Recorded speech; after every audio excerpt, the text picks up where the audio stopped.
Assalamualaikum everyone, welcome back to my BB Education channel. In this video I'm going to tell you the BOM third unit full explanation, short questions and long question free notes I gave you over here.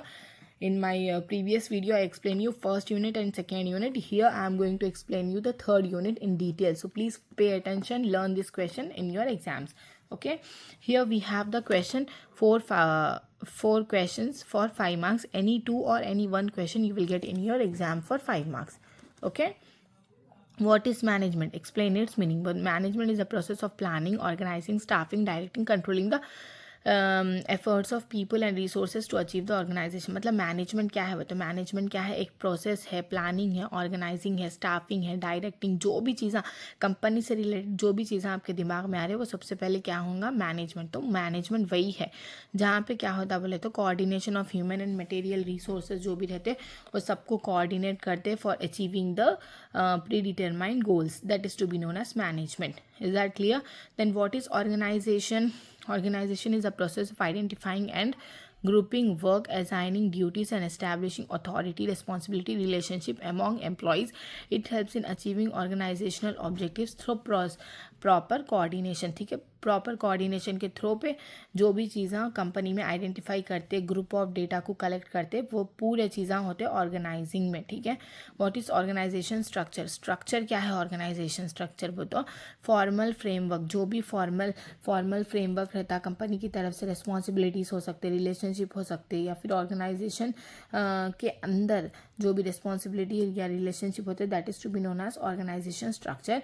It shows how task are divided. उसमें क्या बताता है आपको, task आपके कैसा divide होंगे, या फिर सुपरवाइज कैसा हो सकते, अचीव कैसा कर सकते हैं आप ऑर्गेनाइजेशन के goals. That all things should come in the organization structure.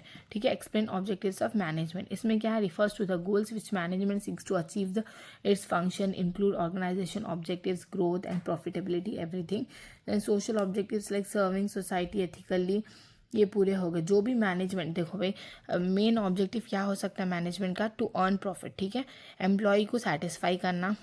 ठीक है, हमारा जो बिजनेस है वो मार्केट में अच्छा होना, यही आप आपके ओन लैंग्वेज में लिख सकते. 4 question. Is that clear? Move on to long questions now.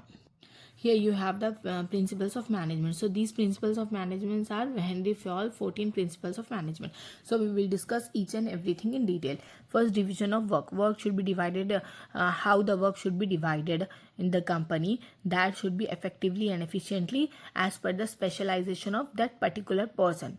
That is to be known as division of work. Then authority and responsibility means authority. What the authority, जो भी authority है वो किसको देना है कंपनी में, किसके पास जानी चाहिए वो authority. should be that authority should be legal and responsibility should be given to the person who can maintain the business rules. Okay, discipline क्या हो सकता है? एम्प्लॉयज़ मस्ट ओबे रूल्स एंड रेस्पेक्ट एग्रीमेंट्स.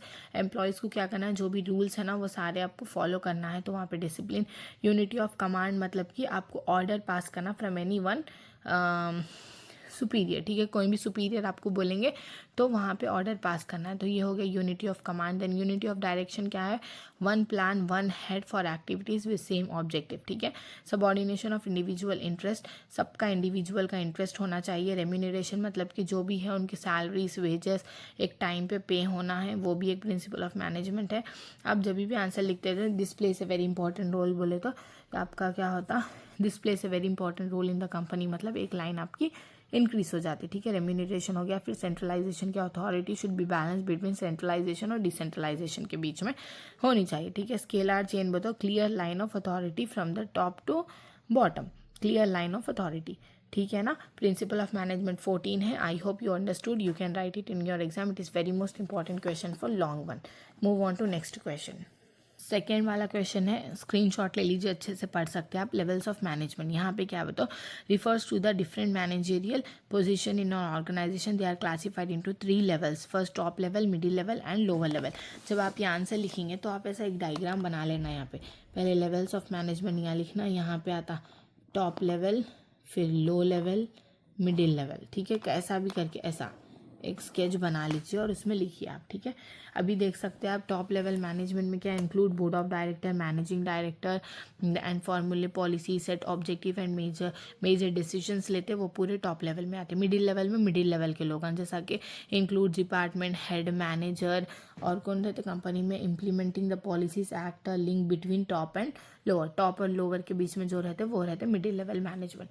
फिर लोअर लेवल मैनेजमेंट क्या रहता है, supervisor, foreman, watchman, this kind of people will come into the lower level management. They supervise workers and ensures execution of plan. Is that clear? Move on to next question. Types of organization structure. Organization structure किसको बोलते हैं बताओ? Authority, responsibility, framework और जो भी होता है organisation में उसको बोलेंगे organisation structure. Main types of organisation structures are first line organisation, oldest and simplest form with direct authority, that is line organisation. Functional organisation, specialistic performs specific functions. Line and staff organization combines authority with staff advice. Committee organization, decisions are made by groups. Project organization, temporary structure for specific project. Is that clear? Move on to next one. It is also important for long run objectives of management. In this, what you have, objectives means the goal which management aim to achieve through its functions, and they ensures effective utilization of resources, achievement of organizational goals. ठीक है, organisational objectives क्या हो सकते हैं? Achieving goals या growth of the company, अपनी जो company की ग्रोथ है उसको अच्छे से अचीव करना, profitability and survival. And social objective क्या है? Serving society and following ethical practices, society की हेल्प करना या फिर एथिकल प्रैक्टिसेस फॉलो करना। पर्सनल ऑब्जेक्टिव क्या है? तो providing fair wages, job satisfaction and growth opportunities to employees, that is to be known as personal objectives. Is that clear? Take screenshot and learn this. I gave you only 4 for long and these questions is for short. Third unit we have completed all the explanation as well as I gave you the free notes. So alhamdulillah, thank you so much for watching. Inshallah I'll see you in fourth unit next video. Thank you. Please do like, share and subscribe.